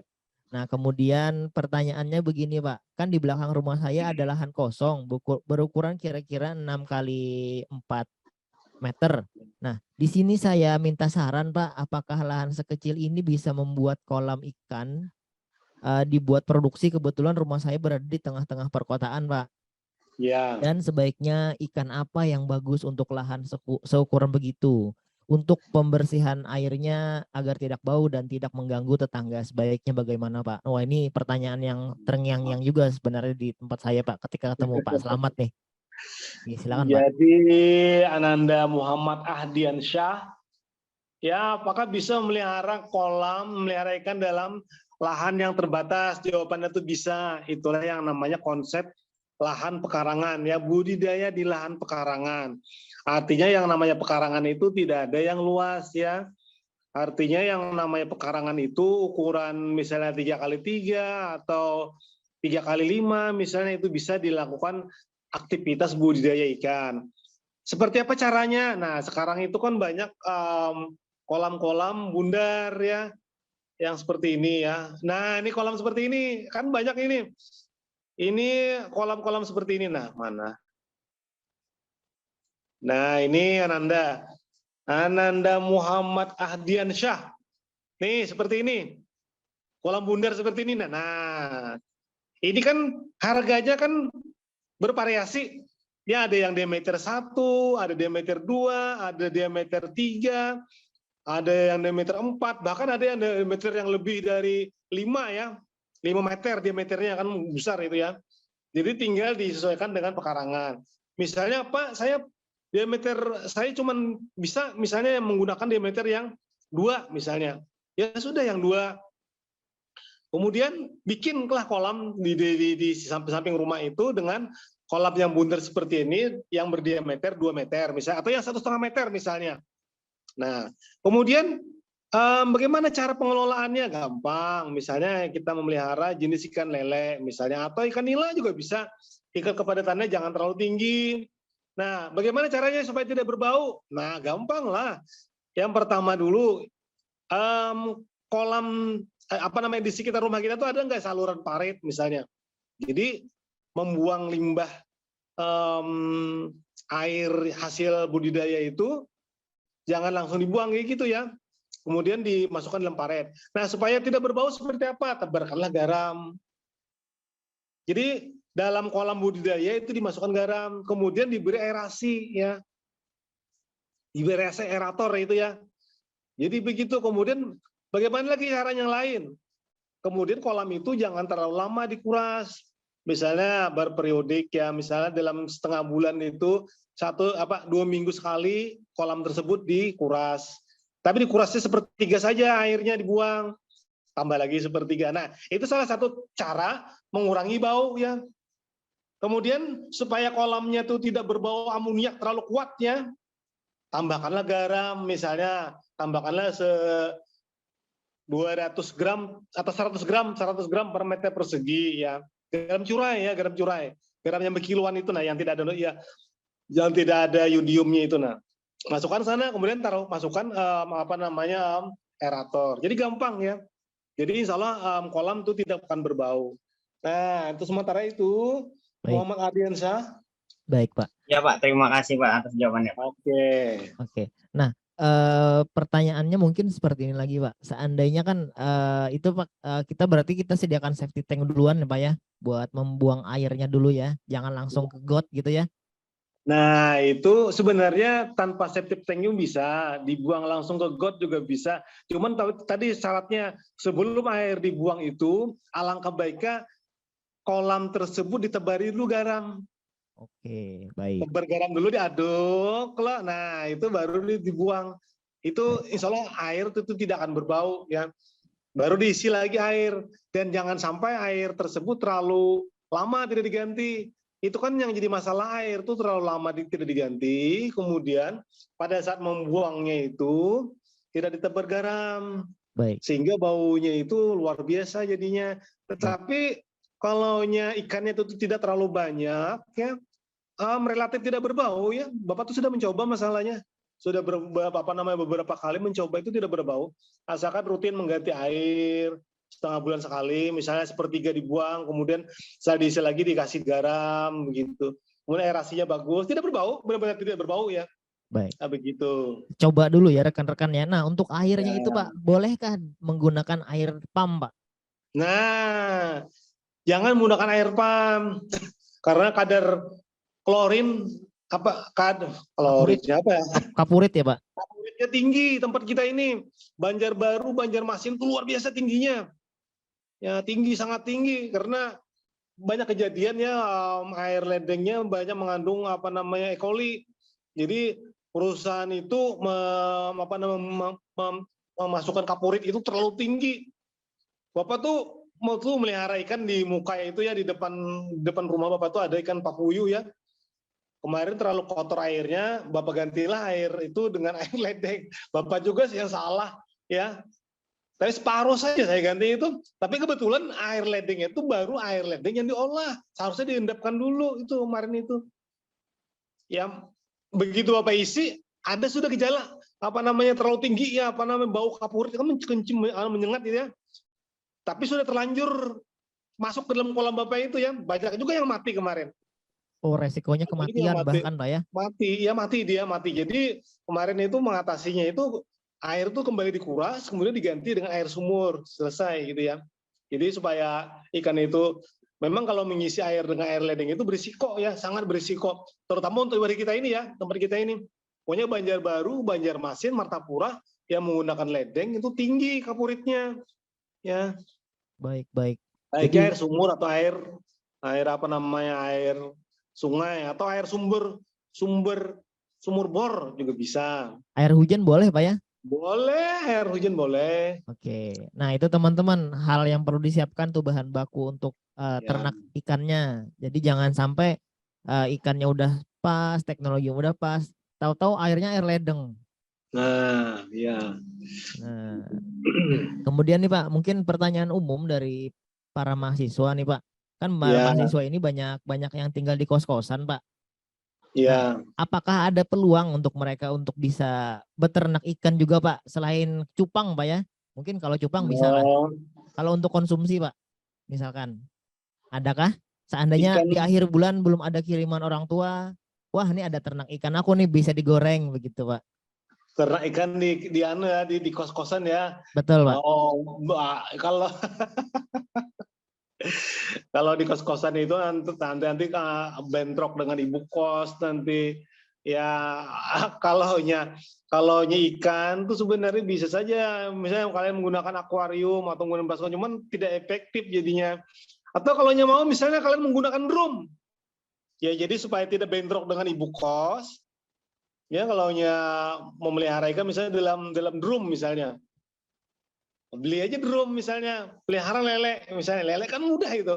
Lele kan Betul. mudah diternakan, mudah dibudidayakan, dan tidak memerlukan sumber air yang prima. Bisa dengan drum ya, dengan menggunakan drum. Cuma Bapak ada yang nggak yakin nah, kalau di kos-kosan itu pasti bentrok dengan ibu kos ya. Betul, Pak. Barangkali mereka ada yang ibu kosnya juga pengen peternak juga, Pak. Wah, Bu, bisa Nah, kerja sama cocok nih, itu. Bu.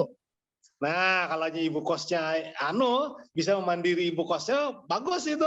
Wah, Bisa. Jadi Jadi- dengan di lingkungan terbatas bisa. Artinya dengan kolam yang sangat kecil bisa. Cuman khusus untuk ikan-ikan yang mudah hidup seperti lele atau papuyuk, betul, ya. betul. itu bisa. Jadi tidak memerlukan lahan yang luas gitu. Memang yang namanya perikanan itu menarik ya, sangat menarik, benar-benar menarik. Nah. Tinggal orangnya saja lagi sebenarnya. Nah, Betul, Pak. gitu. Bahkan pada zaman dulu, Pak, ada mitos, Pak. Kalau pengen uangnya aman dari tuyul, katanya pelihara ikan di rumah, Pak. Iya, betul itu. Nah, Itu salah satunya tuh. jadi dianjurkan loh untuk memelihara ikan, Pak ya. Iya, Oke. betul. Oke. Selain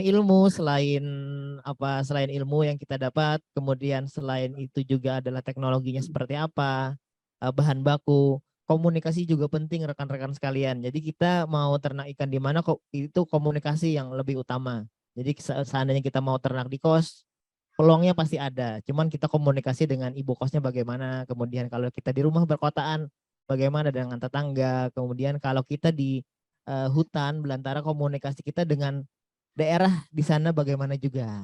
Mungkin seperti Iya. itu, Pak ya. Nah, Betul. mungkin itu Pak, pertanyaannya sudah habis, Pak. Barangkali Oke. rekan-rekan ada yang masih ditanyakan. Kebetulan waktu kita juga sudah masuk pukul 11 nih. Habis ya. Takutnya Pak Iya. Slamet terganggu jadwal selanjutnya, rekan-rekan Bapak mau sekalian. ngajar lagi masalahnya. Nah, betul. Jadi Iya, rekan-rekan iya. sekalian, kalau ada yang ditanyakan silahkan hubungi WhatsApp beliau saja ya. Cuman jangan diteror juga bapaknya, Pak. Sekarang Pak. Jangan juga. Tunggu aja bapaknya balas. Nanti insya Allah kalau ada rezeki kalian bisa ketemu sama Pak Slamet. Karena Pak Iya. Slamet juga banyak kesibukan juga, nggak ngurusin kalian juga. Bukan mahasiswa Iya. beliau juga masalahnya. Oke, tapi beliau membuka Pak ya, membuka diskusi Silakan, iya. langsung ya. Nah, Iya, kesempatan betul. kali ini. Nah, itu relasi yang bagus tuh bagi rekan-rekan sekalian, bagi yang ada idenya. Kecil-kecilan dulu lah ide-idenya. Betul. Nanti Iya. lama-lama menjadi bukit, Pak ya. Mungkin. Betul. Nah, itu saja yang bisa kami persembahkan hari ini. Terima kasih kepada Pak Slamet yang telah meluangkan waktunya nih untuk kita Iya. semua. Nah, mudah-mudahan kita bisa bertemu lagi ya. Apalagi nanti mudah-mudahan Pak Slamet juga adalah salah satu mentor di bidang perikanan nantinya. Insya Allah. Nanti ada coaching, Pak. Jadi nanti di akhir mungkin sudah keluar tuh ide-ide para wirausaha Merdeka ini pesertanya. Saya mau Iya. mau ini. Nah, bidang perikanannya mungkin akan dihandle oleh Pak Dr. Slamet. Oke. Nah, mungkin itu Insya dulu. Allah. Oke. Sampai jumpa nanti siang. Jangan lupa ya, kita siang itu ada di bidang pertanian, Prof. Agung. Agung ya. Yes, nanti Prof. Agung, Pak. Nanti siang. Nah, rekan-rekan jangan lupa ya, nanti siang kita ada kelas lagi, ada kuliah lagi.